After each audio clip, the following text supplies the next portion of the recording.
This podcast is brought to you by A. Miller George Funeral Home, where each life is celebrated, and their sister company, Cremation London Middlesex, both family owned and operated. By the Diocese of Huron, a community where families and individuals from Windsor to Owen Sound, Grand Bend to Port Rowan come together to worship and serve. And by Molly Maid. Make your home a healthy haven. Call Molly Maid London today. This week, we welcome Marjorie J. Thompson.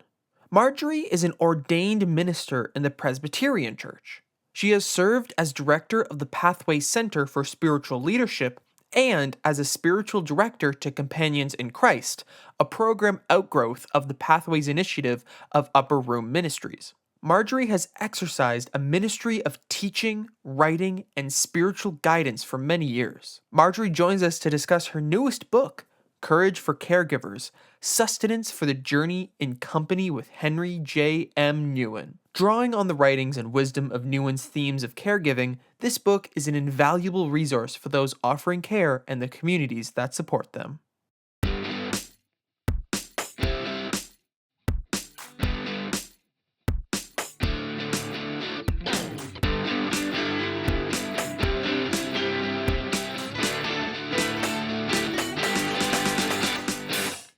Good morning, good afternoon, good evening, whenever and wherever you may be listening. We welcome you back to another edition of the Vicar's Crossing podcast. The Vicar's Crossing is a virtual space where faith intersects with the public square. My name is Rob Henderson, and I am Vicar 1, and I serve at Holy Trinity St. Stephen's Memorial in London, Ontario. He is indeed. I am Kevin George. I am Vicar 2. If there's Thing 1 and Thing 2, and I hang out in the northwest corner of London at St. Aidan's Church, and really excited to be back at it again today. And we're missing a limb, but he's got a day job now. That's right. The man's got to earn a living. Ian's doing that. Ian's doing that. Yeah. Hey, welcome everybody. This is our 5th episode of season 7, and today we're excited to welcome to the podcast Marjorie J. Thompson. Looking forward to chatting with Marjorie today. Marjorie is an ordained Presbyterian minister with over 30 years of experience. She is a widely sought out retreat leader and teacher and speaker in the area of Christian spirituality. And today we're going to talk to her about her latest book, which is called Courage for Caregivers. And if you're a lover of the work of Henri Nouwen, you will love what Marjorie's going to bring to the table here, because Courage for Caregivers, Sustenance for the Journey, in company with Henri J. Nouwen in this book. So we'll talk more about that coming up. Yeah, it's a great little book, isn't it? With lots of personal detail in there too. I think you'll love it. We look forward to seeing Marjorie. Meantime, we want to begin our time together by acknowledging that the lands upon which we record this podcast are the traditional lands of the Anishinaabe, Haudenosaunee, Lenapehoik, and Attawandaron peoples. These lands are connected with the London Township and Sombre Treaties of 1796 and a dish with one spoon covenant wampum. And we acknowledge these lands continue to be home to diverse Indigenous peoples whom we recognize as contemporary stewards of the land, vital contributors of our society, and people with whom we wish to walk side by side towards reconciliation. Thank you to our sponsors too of the Vicar's Crossing. A big shout out to first A. Miller George Funeral Home, where each life is celebrated, and their sister company, Cremation London Middlesex, both family owned and operated. Dave Mullen is the generous sponsor, and A. Miller George has been with us for a while. And Dave, we appreciate that, and we thank them. Yeah, Dave's the man. He's always there for us. We appreciate you, Dave. And we offer our thanks to the Diocese of Huron, a new sponsor with us this year. The Diocese of Huron is a community of families and individuals from Windsor to Owen Sound to Grand Bend to Port Rowan who come together to worship and to serve. And to our friends at Molly Maid, make your home a healthy haven. Call Molly Maid London today. Thanks to Tricia Listar and the staff at Molly Maid for being part of the Vicar's Crossing. Yeah, good people there too. We're surrounded by good people, Rob. We are. How fortunate we are to be surrounded by good people.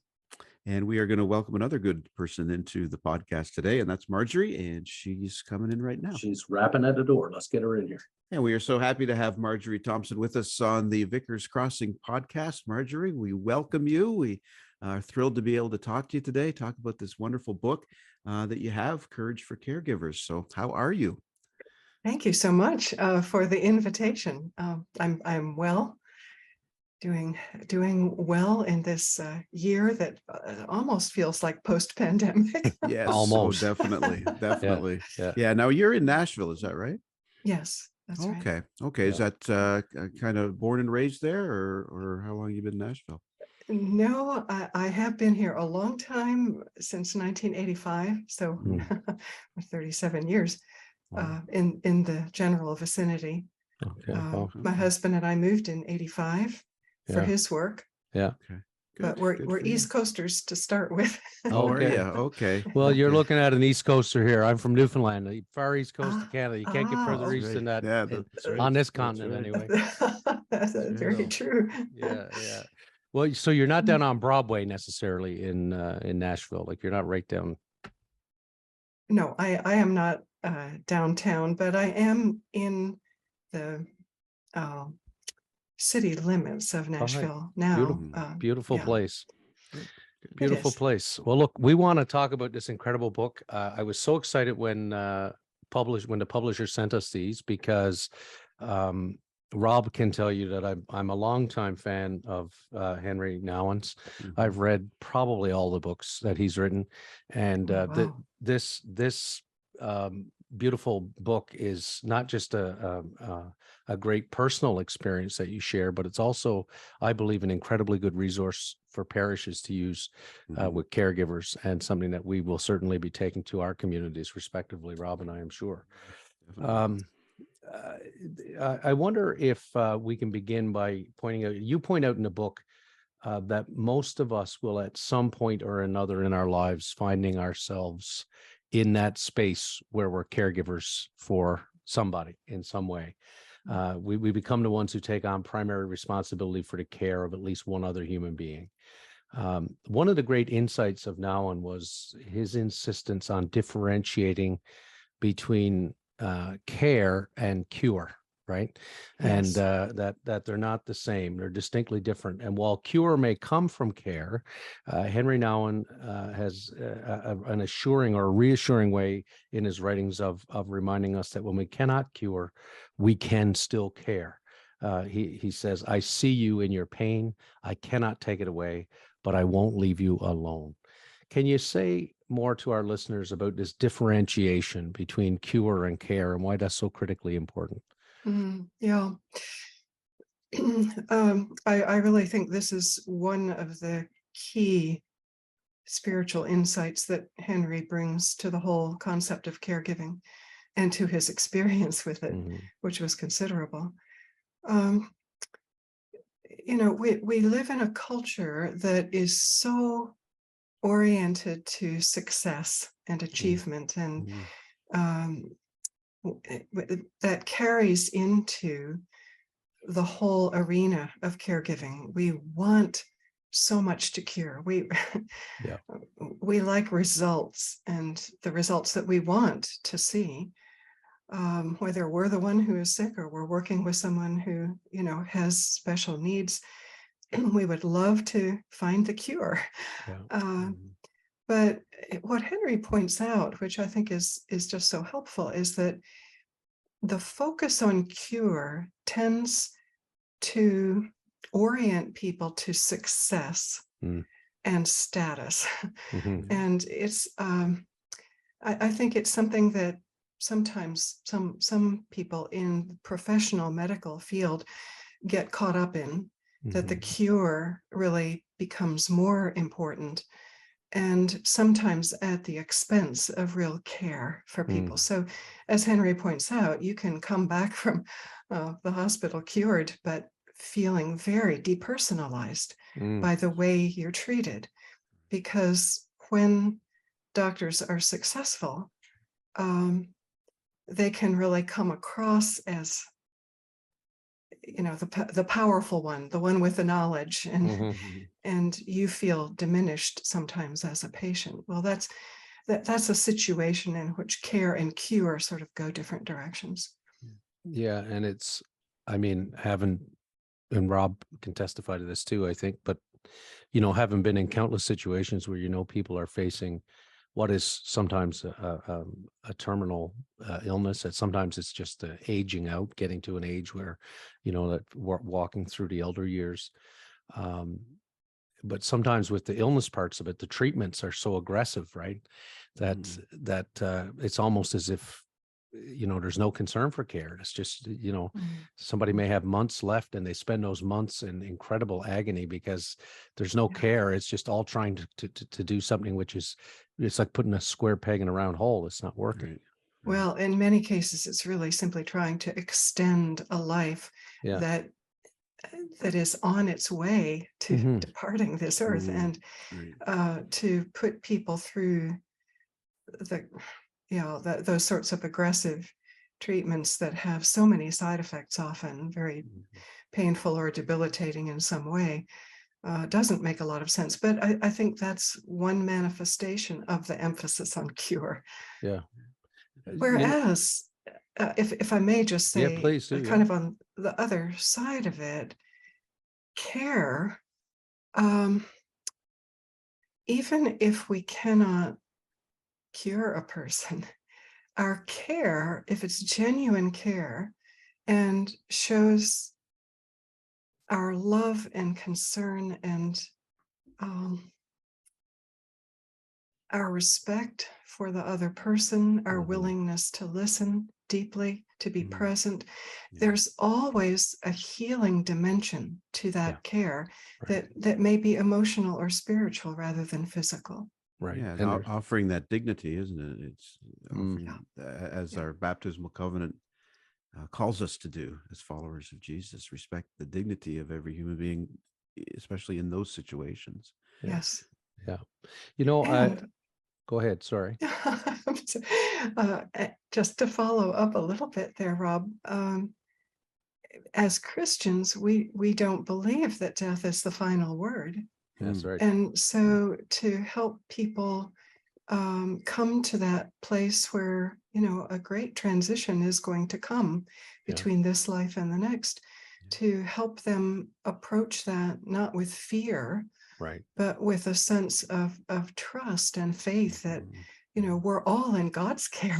Yes. God cares for every one of us from the moment we're born till the moment we die, and way beyond, on both sides of that. Right. Yep. Yeah. Very much so. Well, picking up on that theme a bit, because I think that what I hear you talking about is really around solidarity, our solidarity with those who suffer, our the whole word of compassion and being with, and, but, the other vital piece of that is the insistence that faith sustains and strengthens us in suffering, and that this is not disconnected from the mystery of salvation, as Nouwen writes about it. And you write in the book, God came to us in Jesus not to take our pains away, but to share them with us. Through his passion, he cried out alongside us in our agonies, our incomprehension, our loneliness, and felt abandonment. He entered so fully into the human experience and drank so deeply of the bitter cup of our misery that nothing of human suffering is now alien to God. All our suffering is held in God's heart and embraced by divine love.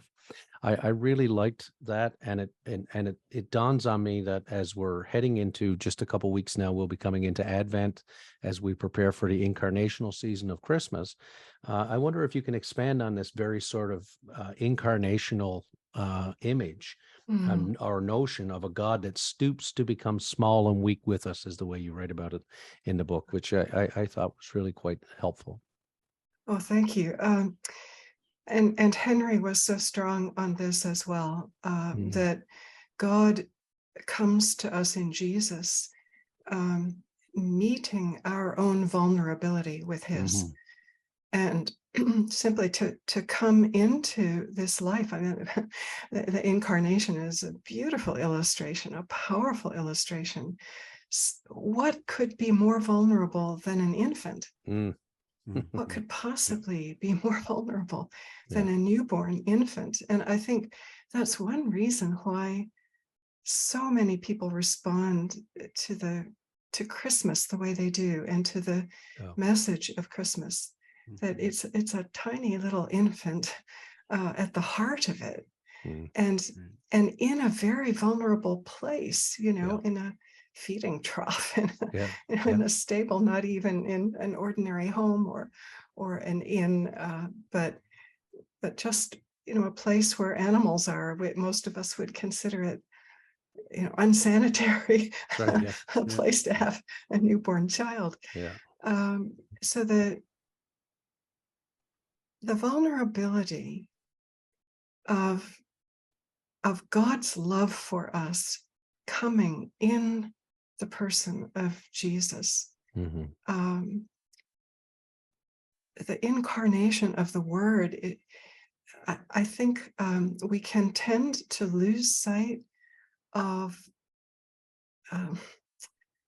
just how vulnerable God is willing to be with us, how much God desires to join us in our suffering. And this is an extraordinary dimension of Christian faith that I don't think we really see this to the same extent in many other faith traditions.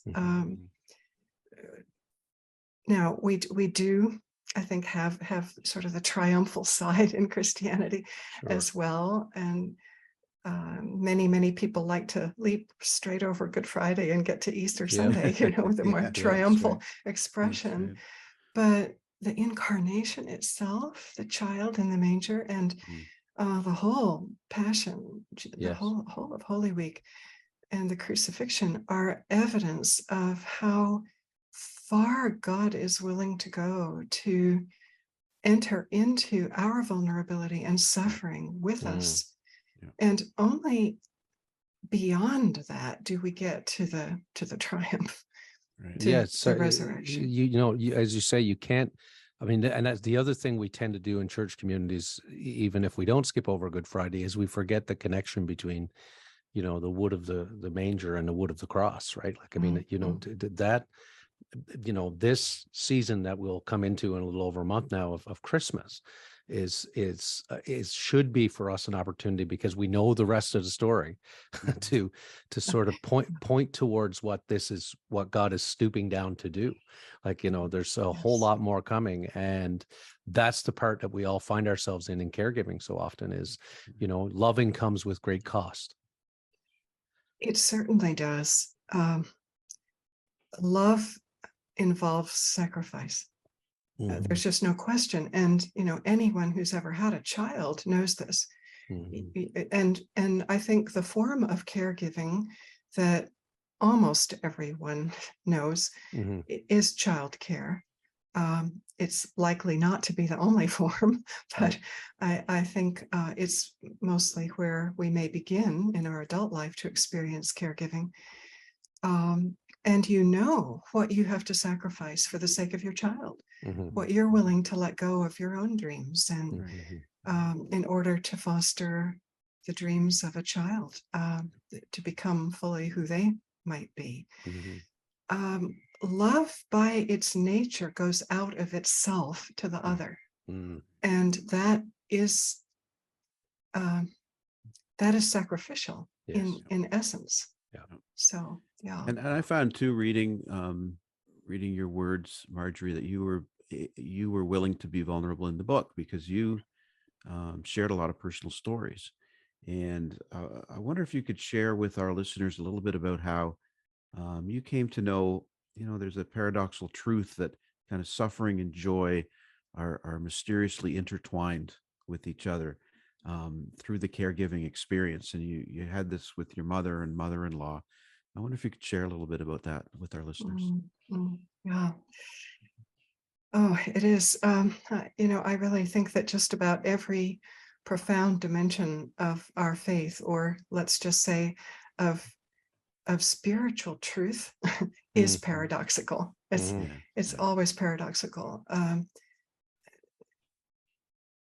Just as the Lord and giver of life dies here on earth with us. That's a profound paradox. Joy and suffering are intertwined in ways that I think sometimes are very difficult for us to comprehend at an intellectual level, but in our experience, we begin to understand how they're knitted together. It's almost as if the greater our capacity to suffer in a spirit of love, the greater our capacity to experience the joy that is also part of that love. Mm. It's as if the suffering carves out a deep space for joy. Mm-hmm. I don't know whether I can express this all that well, because paradox is hard to put into words sometimes. But I certainly experienced this in my own caregiving. With my mother in particular, I chose to bring her into our own home. We had just built a new house, really, primarily for John's mother, my mother-in-law, knowing that she would need a space that was wheelchair accessible, and we couldn't find anything on the market that was suitable. So we built a house, and we had not been expecting to take my mother in, but it became apparent to us about 3 months before we moved into the new house that she could no longer care for my stepdad, who had Alzheimer's. And she was simply at a point where breathing was so difficult for her that it was exhausting her to care for him. And so we realized that this was very difficult to do. We needed to separate their living situations. She wanted to come live with us if she could for what she thought might be the last 2 months of her life. And my stepdad needed memory care. He needed assisted care, professional assisted care. So his kids kind of got him moved into that situation, and we took my mother in.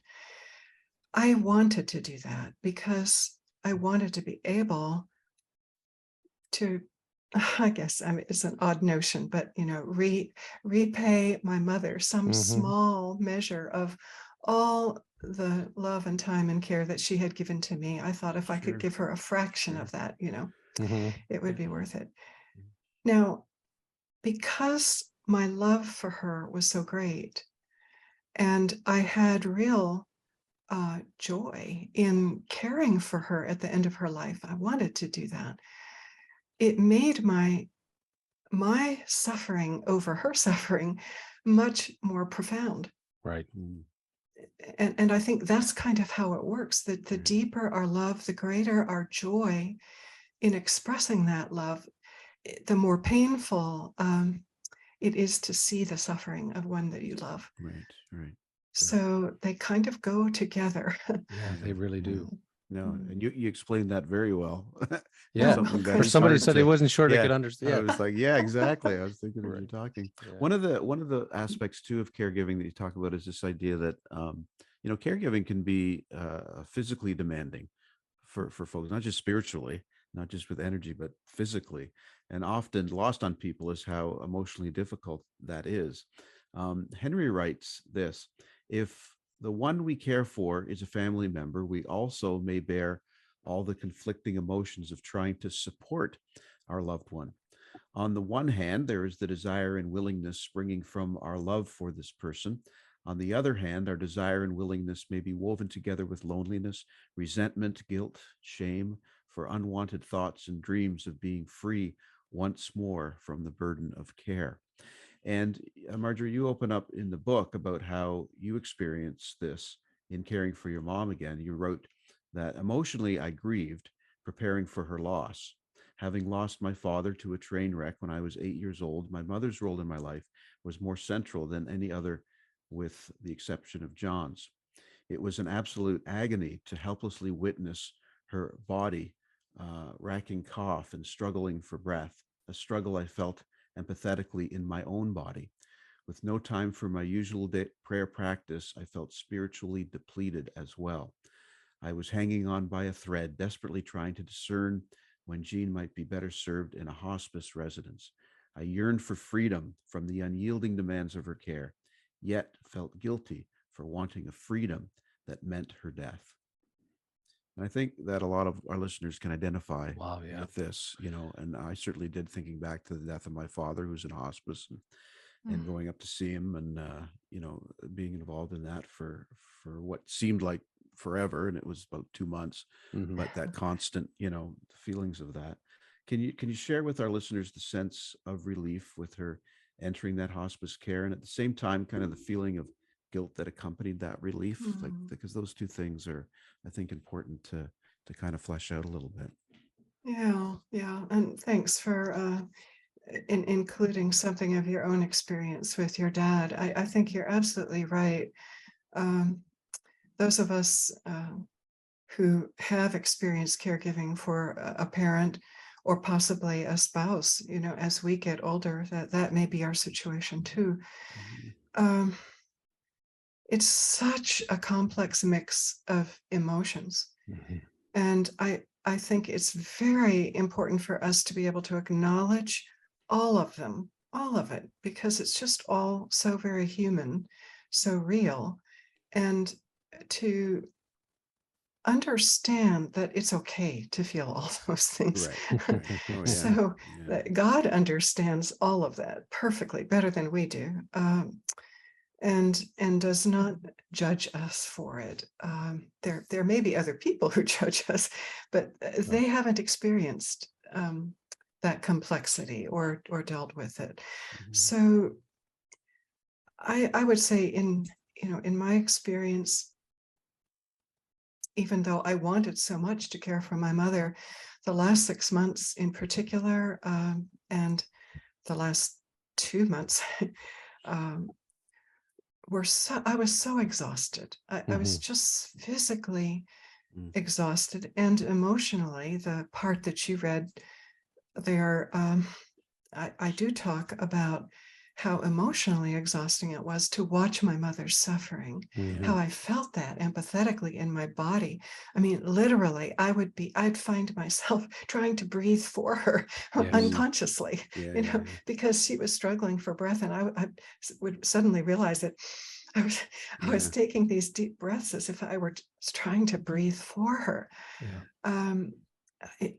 And it's important for us to remember that our physical and our emotional lives are so intertwined. So if we're feeling emotional exhaustion, it's going to impact us physically and vice versa.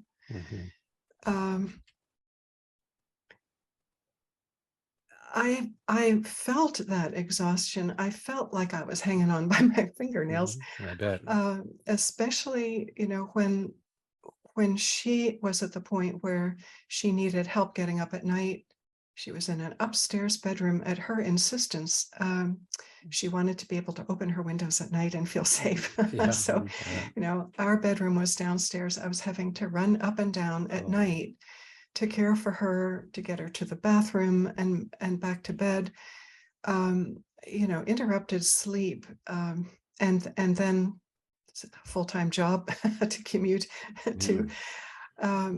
It was completely exhausting, and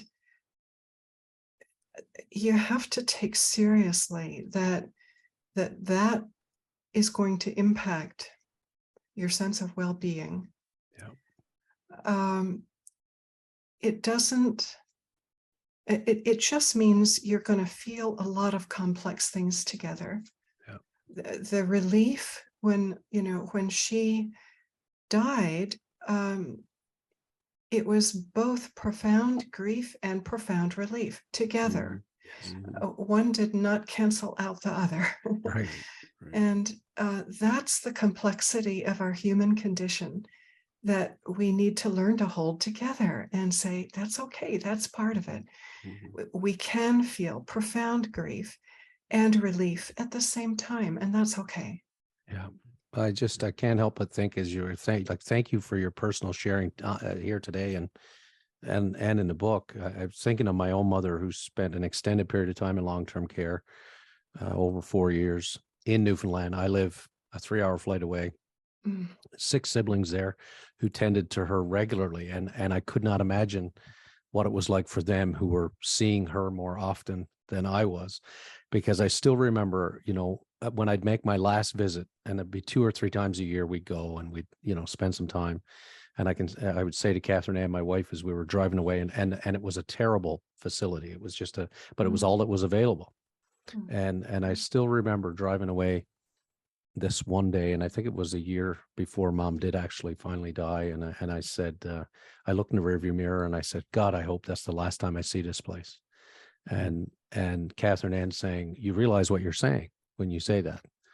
And I said, I do. I know it's hard to say, I hope I don't have to see this place again, because I know what that means is my mother will have died. But to see her suffer like that, as you talk about, is deeply painful. Not and then every now and then what washes over me is how painful it must be for her to lose all of her faculties and lose all of her dignity and everything else. It's just devastating. So I think that's what I really love about this book, is the personal way you talk about this, and the fact that you've shared your own story in this, which is that's what I think you're right. That what you said earlier, that intellectually it's not something, it's a felt experience. It's something that we feel. With that in mind, I wanted to just ask you about, I think part of the reason I've been so taken over the years in my ministry with Henri Nouwen and with his work is that he never ceased, pardon me, I say it at present because I keep reading it, but he never ceased to proclaim how beloved we all are. Our belovedness was such an important piece of this for Henri. Claiming our belovedness is such an important part of the spiritual journey. And I have to say to you that I've found over the years in my ministry that I try to never miss an opportunity to remind people how beloved they are. And that's one of the most effective tools in my pastoral toolbox is to let people know that they're beloved, because we all want to know we're loved. And many of us, particularly in this world, which, as you said at the outset, is so focused on results and on success and on a fairy tale of what things are supposed to be, are left devastated because we're using metrics to measure ourselves, which are not of God. And I think that Henri had a very good way of reminding people about belovedness.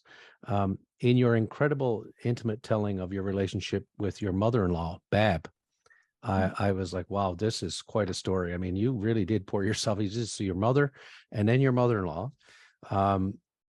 But you talk about the care you had to give to her, and you offer a great insight into how Bab became a teacher for you. And this is somebody that you didn't have the same connection that you would have had with your mom, right? You had to come at this differently. And you write this, you say, Bab was my unwitting teacher. She kept me humble by revealing me to myself, my reactions, unrealistic expectation, ego needs, fear, and anger. In her maddening stubbornness, she showed me my inability to fix, change, or control others to my liking. Bab gave me plenty of grist for growth. She drove me daily to prayer. And then you go on to say, I ask you, what could be more precious than to see the face of our humble Lord shining in the flesh and bone of another human being, weak and imperfect as we all are? What better gift could there be in this world? And you shared in that little piece of the book about, just the act of, after bathing, putting cream on your mother-in-law. And again, I was taken back to my dad. He died at 93, but he had cancer. He was in a bed at home when he died, and being there and cleaning him because he couldn't get up to the bathroom. And again, I identified with this. This is so important, these stories you're telling. So I wonder if you can share a little bit about the gifts that come with caregiving, because we don't often think of that, right? Like we all think about the cost that comes with caregiving, about the so-called burden of it, as sometimes people put it.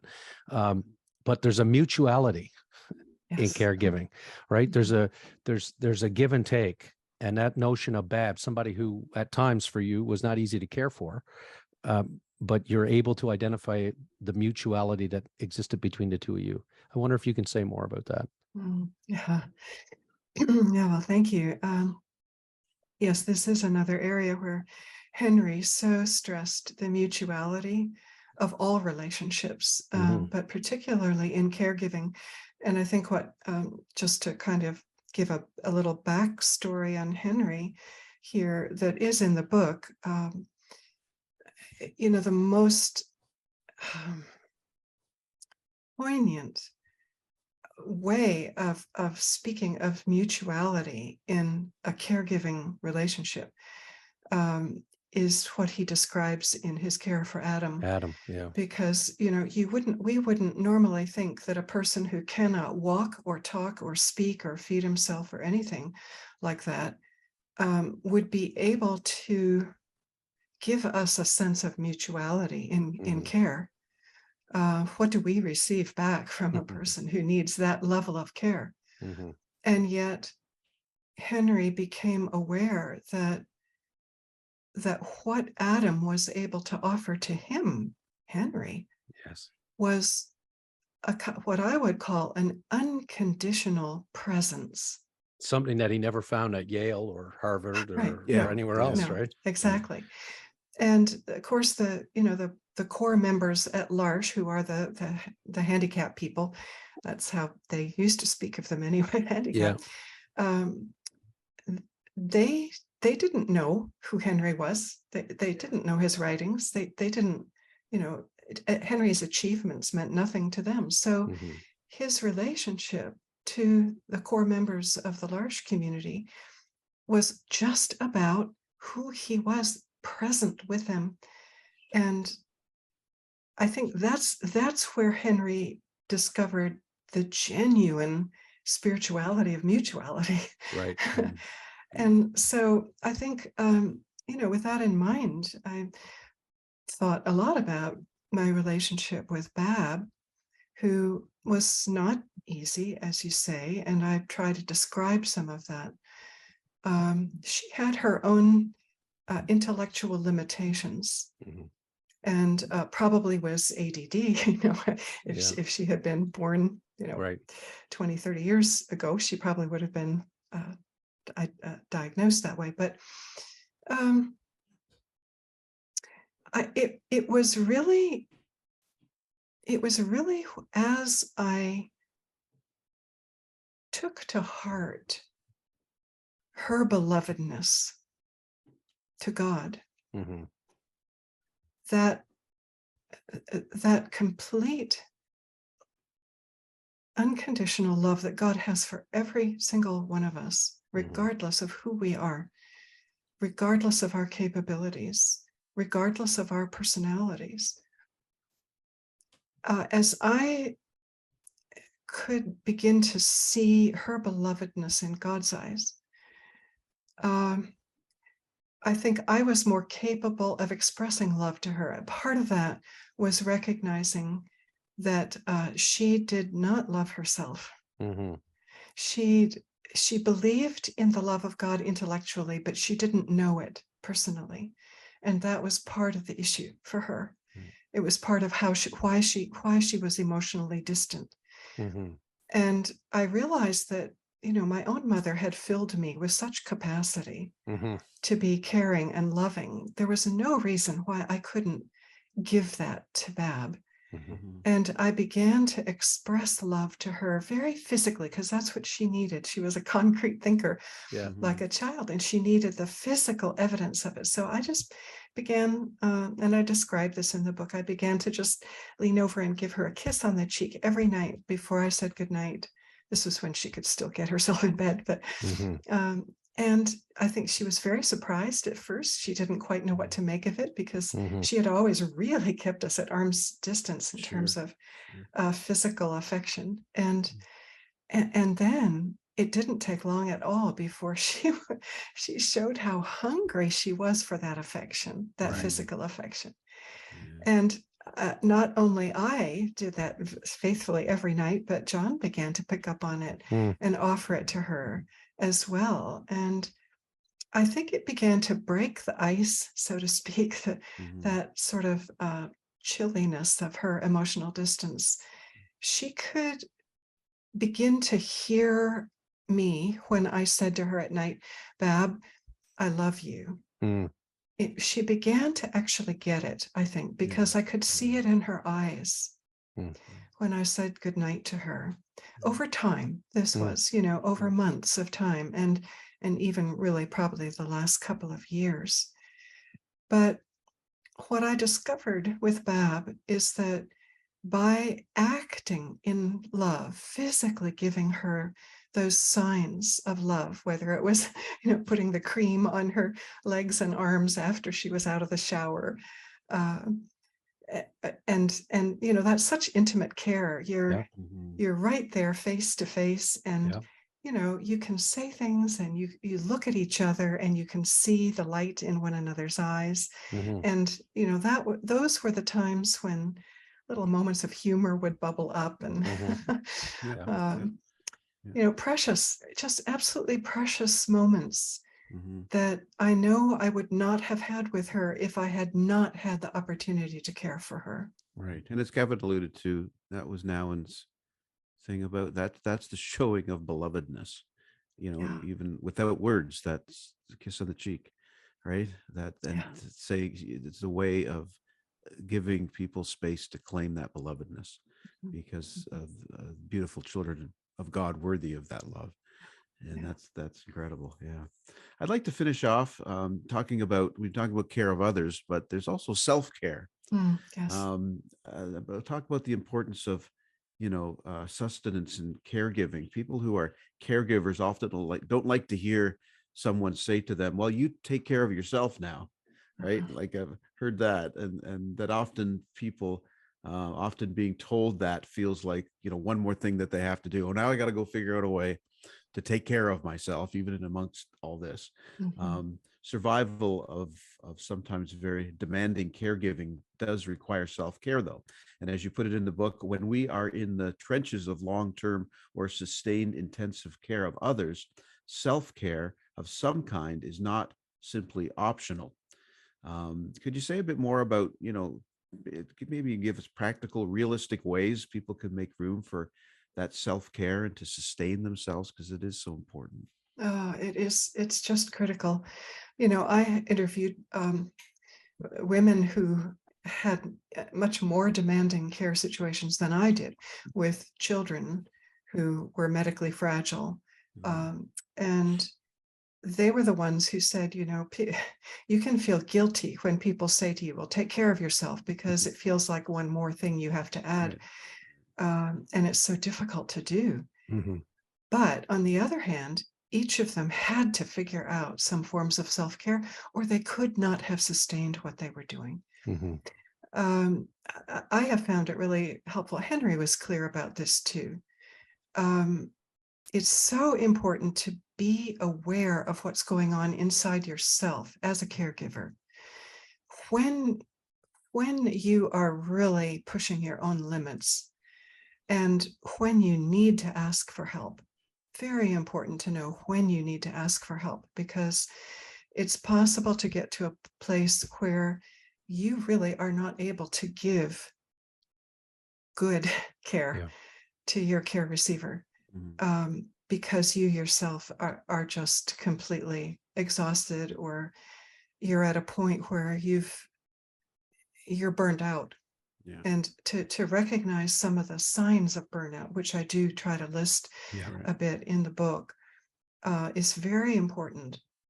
Henri says some interesting things, one of which really struck me. He said, you can't be with a person all the time. People may want you to be there more than you can. And it's important to remember that your presence remains with them even when you can't be with them physically. If you have been fully present with your care receiver, then something of the quality, I might say something of the fragrance of your presence remains even when you're not there. That person knows that you really care, and you can't always be there physically. So some of it is trusting that another person will be okay if you're not there every minute, or that it's okay to ask someone else to come in and spell you for a period of time. or that you take advantage of the fact that your care receiver is taking a nap and you Yeah, go out yeah. and take a walk. I know for me personally, and this is true for so many, that getting out into the natural world is just critical for replenishment. Yeah. If I could get even a 10 or 15-minute walk outside, the natural world would begin to restore me. And I would just begin to breathe, breathe in fresh air, to take in the sound of birdsong, the things that replenish my spirit and my body, just getting a bit of a walk, getting some exercise and circulation going in my body. That kind of thing is very, very important. So pay attention as a caregiver to what you need for your own support. Who holds you when you're holding another person in care? Who is holding you in care? Who can you turn to? Maybe other family members, maybe friends, or other caregivers that you know. I mean, or people in your church. I mean, who holds you? And then what replenishes you? Know what replenishes you, and make sure you get some of that daily if you possibly can. Yeah, because the worst thing one could do, is to isolate themselves and just stay in that caregiving place on their own and not reach out to people, or not reach out, as you said, going out into creation and breathing that in is getting out of that isolated space to give you that. So yeah, that's helpful. Well, Marjorie, we really do appreciate you being able to spend the time with us today and talking about this. Again, we commend the book to all listening today: Courage for Caregivers, Sustenance for the Journey, in company with Henri, Nouwen, and a wonderful read and a wonderful resource. So thank you so much, Marjorie. Amen to that, Rob. And if I can add, it struck me too that coming out of, well, we're not coming out of it, who knows when it'll ever end, but living through this COVID tide, this pandemic time, I don't know what's happening in Nashville, but here in Ontario, our healthcare system is near collapse because our nurses and our doctors and our social workers, and to sum it up, our professional caregivers are exhausted. They're at their wits' end. And what I would say is that this book it's great. It's a great parish resource. It's great to give to a family member or a friend who's doing caregiving. But if you've got a professional caregiver in your life who is also hanging on by their fingernails, to use an expression that Marjorie used earlier, this book is a great resource, and I'd encourage folks to pick it up and give it to them as well. So yeah, that's great. And Marjorie, thank you for being so open and so generous with your time and yourself in this book and with us here today. It has been a great pleasure to talk to you both. Thanks for the invitation to share. And thanks to Marjorie once again. Courage for Caregivers is the book, and this is definitely one I'm keeping close to the desk to turn to, because there's been so many, it's so many times, I think we both get into this situation where we're trying to care or wondering how to care, or need a little guidance around things, and it's just full of that that type of information that can move us forward, whether we're clergy or just taking care of people that we love. So this is something I think everybody should have. And we didn't get to it in the conversation, but like the second half of this book is an appendix that has all kinds of incredible resources for caregivers, and for communities that want to have a conversation about this book. So fantastic read. Yeah, that's great. Well, that's it for another edition of the Vickers Crossing podcast. We thank you for being here with us. We also thank our sponsors, A. Miller George Funeral Home, where each life is celebrated, and their sister company, Cremation London, Middlesex, both family owned and operated. To the Diocese of Huron, a community where families and individuals from Windsor to Owen Sound, Grand Bend to Port Rowan come together to worship and serve. And to Molly Maid, make your home a healthy haven. Call Molly Maid London today. Thank you, Kevin. Good to see you. And we'll be back down the road for more Vickers Crossing. And until then, I'm Rob Henderson from Holy Trinity St. Stephen's. And I'm Kevin George from St. Aidan's. And remember, Kevin, to always look both ways before you cross that street. Thank you for listening. Our hosts are Kevin George and Rob Henderson. Our producer and composer is myself, Ian, with original artwork done by Elizabeth Dodman. If you have any questions or want to know where to find us, tweet us at Vickers Crossing or find us on Facebook at The Vickers Crossing. If you have any other questions about anything heard on this podcast, leave us a comment or look in the description to find out more. Thanks!